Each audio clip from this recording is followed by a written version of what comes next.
Our story begins in Scotland. War has broken out. The king at the time, named Duncan, hears stories from soldiers of a glorious warrior named Macbeth. He slays his enemies efficiently and quickly. The king is delighted by these stories and is delighted of a strong general on his side. He hears similar stories of another general and best friend of Macbeth, Banquo.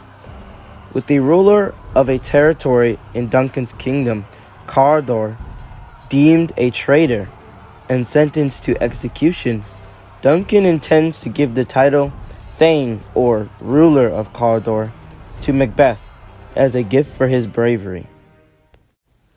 Now, I'm sure you're watching this video and want to be successful in some sort of way, right? You want to be as best as you possibly can. However, to achieve this, you're going to need one thing: patience. There isn't a magic bullet, and if there is, it doesn't come without its own consequences. A story that perfectly demonstrates this principle is Macbeth, a Shakespearean play in which the main character pays the bill for a shortcut to success. The play cuts to Macbeth and Banquo, who've unexpectedly come in contact with strange women who claim to be witches.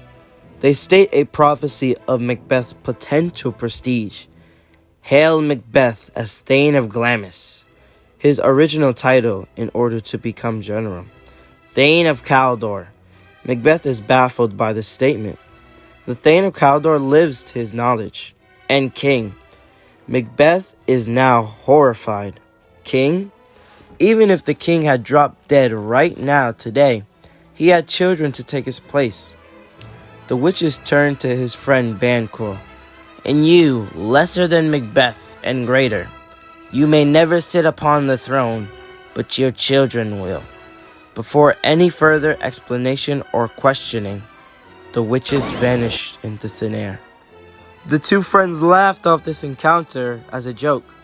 However, when two of the king's acquaintances find Macbeth and tell him the news of his new title and the fate of the old Thane, they look at each other in shock. The witches might just have been telling the truth.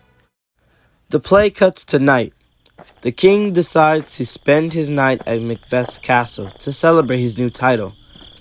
A key character enters the story at this point.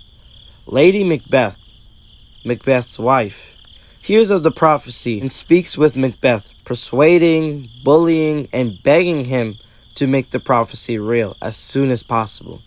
She wants him to kill Duncan and his men in their sleep. She says get them as drunk as possible and kill them in their slumber. However, Macbeth cannot do this out of loyalty. Banquo and his son and many others arrive, and Macbeth entertains them all with this thought lingering in the back of his head. As the night grows into day and everyone heads to sleep, Lady Macbeth frames her crime scene. She insistently forces Macbeth to kill them, saying, "Claim your crown," and "Where is your courage?" Macbeth walks towards the room, reluctantly, and begins hallucinating. He sees a floating dagger, similar to his on his waist. He attempts to grab it, but cannot. It's not able to be grabbed. He then pulls his own dagger out to see they're actually extremely familiar. He looks up, and the floating dagger is covered in blood, pointing towards Duncan's room. We don't know what happened after he went inside of the room, but he came out with his hands covered in blood. Macbeth returns to his wife, horrified of his deed. She is unfazed, except for the fact that he took his dagger back, ruining her setup.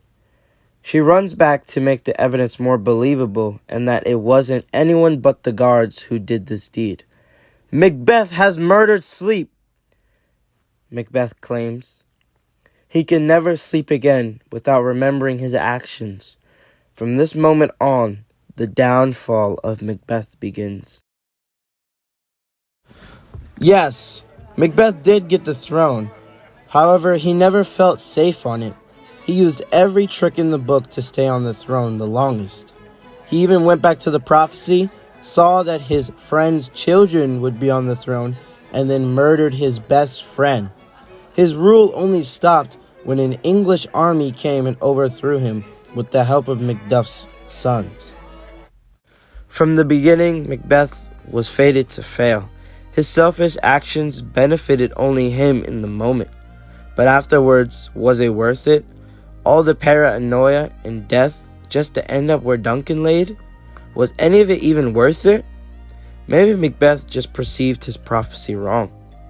Maybe he shouldn't have listened to his wife and allowed himself to be pushed around so much. A lesson you should take away from Macbeth is that there are no shortcuts for whatever you want, and that you shouldn't try and take these, especially if they aren't morally correct.